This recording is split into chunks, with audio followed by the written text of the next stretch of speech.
Welcome to my YouTube channel Nursing Details. So we are going to discuss about other physiological changes सामान्य कार्य की परिवर्तन।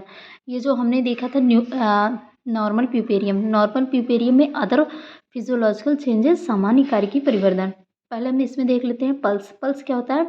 सामान्य प्रसव होने के कुछ घंटे तक पल्स तीव्र रहती है। क्या होता है, सामान्य प्रसव होने के कुछ घंटे तक पल्स तीव्र रहती है। यह प्रसव कि अगले दिन तक सामान्य हो जाती है। क्या होता है, जब डिलीवरी हो जाती है तो उस टाइम कुछ देर तक या कुछ घंटों तक जो पल्स होती है वो बहुत तेज़ रहती है, उसके बाद वो सामान्य हो जाती है। बॉडी टेम्परेचर देख लेते हैं। शिशु के जन्म के समय की अवधि अधिक समय तक शिशु के जन्म के समय अधिक ऊर्जा की आवश्यकता होती है। परिणाम स्वरूप शरीर का टेम्परेचर जो होता है 0.5 फ़ारेनहाइट बढ़ जाता है। शिशु के जन्म के समय अधिक ऊर्जा की आवश्यकता होती है, परिणाम स्वरूप शरीर का टेम्परेचर 0.5 फ़ारेनहाइट बढ़ जाती है। प्रसव के बाद 12 घंटे के अंदर यह सामान्य हो जाता है। क्या होता है, शिशु के जन्म के समय जो टेम्परेचर होता है 0.5 फ़ारेनहाइट बढ़ जाता है। प्रसव के बाद यह 12 घंटे के अंदर सामान्य स्थिति में आ जाता है। अब हम देख लेते हैं वेट लॉस में क्या होता है। प्यूपेरियम के दौरान यूट्रस के भार में कमी आती है। प्यूपेरियम के दौरान यूट्रस के भार में कमी आती है और स्त्री के भार में लगभग 2 kg भार की कमी आती है। क्या होता है, प्यूपेरियम के दौरान यूट्रस के भार में भी कमी आती है और जो फीमेल होती है उसके वेट में 2 kg की कमी आती है। अब हम देख लेते हैं पाचन तंत्र में क्या होता है। प्यूपेरियम की अवधि के दौरान स्त्री के आहार एवं पाचन तंत्र में परिवर्तन निम्न होते हैं। जैसे कि हम पहले देख लेते हैं पॉलीडिप्सिया क्या होता है। यह अत्यधिक प्यास एवं मूत्र उत्सर्जन के समय परिणाम स्वरूप जल हानि के कारण होता है। पॉलीडिप्सिया क्यों होता है, यह अत्यधिक प्यास एवं मूत्र उत्सर्जन के परिणाम स्वरूप हुई जलहानि के कारण हमें क्या होता है, पॉलीडिप्सिया होता है। जैसे पेपर में आता है कि पॉलीडिप्सिया किसे कहते हैं, तो फीमेल में जो पॉलीडिप्सिया होती है या अत्यधिक प्यास लगने के कारण या मूत्र उत्सर्जन के कारण हुई जलहानि को हम क्या कहते हैं, पॉलीडिप्सिया कहते हैं। अब हम देख लेते हैं नेक्स्ट टॉपिक जो हमारा है कॉन्स्टिपेशन को हम हिंदी में कब्ज कहते हैं। इसमें क्या होता है, प्यूपेरियम के दौरान आंत की गतिशीलता जो होती है उसमें कमी आ जाती है, जिसके कारण क्या होता है, अपच हो जाता है। कॉन्स्टिपेशन में क्या होता है, प्यूपेरियम के दौरान आंत की गतिशीलता में कमी आ जाती है, जिसके कारण क्या हो जाता है, अपच हो जाता है।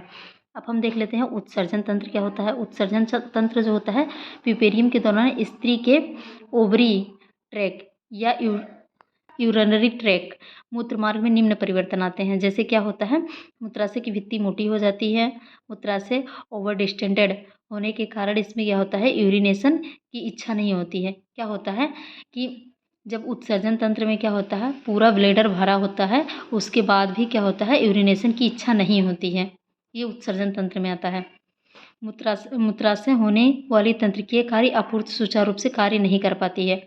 ब्लैडर भरा रहता है लेकिन फिर भी यूरिनेशन की इच्छा नहीं होती है। ये किस कारण होता है, मूत्राशय होने वाली तंत्रिकीय कार्य जो होती है आपूर्ति सुचारू रूप से कार्य नहीं कर पाती है, इसलिए उन्हें पता नहीं चलता है कि उनका ब्लैडर भरा हुआ है। अब हम नेक्स्ट टॉपिक इसी में देख लेते हैं फ्लूइड लॉस क्या होता है। प्यूपेरियम के दौरान लोकिया या डेसिडुअल में के परिणाम स्वरूप अत्यधिक जलहानि होती है। क्या होता है, प्यूपेरियम के दौरान लोकिया या ड्यूरेसिस परिणाम स्वरूप अत्यधिक जलहानि होती है। यह हानि प्रथम सप्ताह में 2 लीटर एवं अगले 5 सप्ताह तक 4 लीटर हो जाती है। यह क्या होता है, इसकी हानि जो होती है इसका फ्लूइड लॉस जो होता है यह फर्स्ट वीक में 2 लीटर और 5वें वीक से 4 लीटर होती है।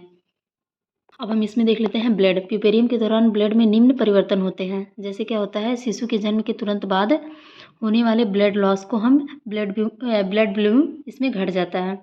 क्या होता है, प्यूपेरियम के दौरान ब्लड में निम्न परिवर्तन होते हैं। शिशु के जन्म के बाद होने वाली ब्लड लॉस जो होती है इसमें क्या होता है, ब्लड वॉल्यूम भी घट जाता है। नेक्स्ट जो होता है हमारा, यह लगभग 2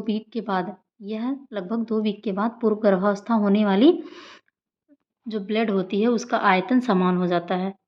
इसमें जो होता है 2 वीक के बाद पूर्व गर्भावस्था में होने वाले आयतन जो ब्लड आयतन होता है वो सामान्य हो जाता है। शिशु के जन्म के बाद कार्डियक आउटपुट की वृद्धि हो जाती है, परंतु यह शीघ्र ही सामान्य हो जाता है। प्लेसेंटा पृथक होने के बाद जब प्लेसेंटा अलग हो जाता है उसके बाद थ्रोम्बोसाइट की संख्या जो होती है वो कम हो जाती है, परंतु 4 और 10 दिन के समय सामान्य मात्रा में आ जाती है। शिशु के जन्म के बाद प्रथम सप्ताह की समाप्ति तक आरबीसी की वॉल्यूम जो होती है वो सामान्य हो जाती है। आज का जो हमारा टॉपिक था ये था अदर फिजियोलॉजिकल चेंजेस, सामान्य कार्य की परिवर्तन।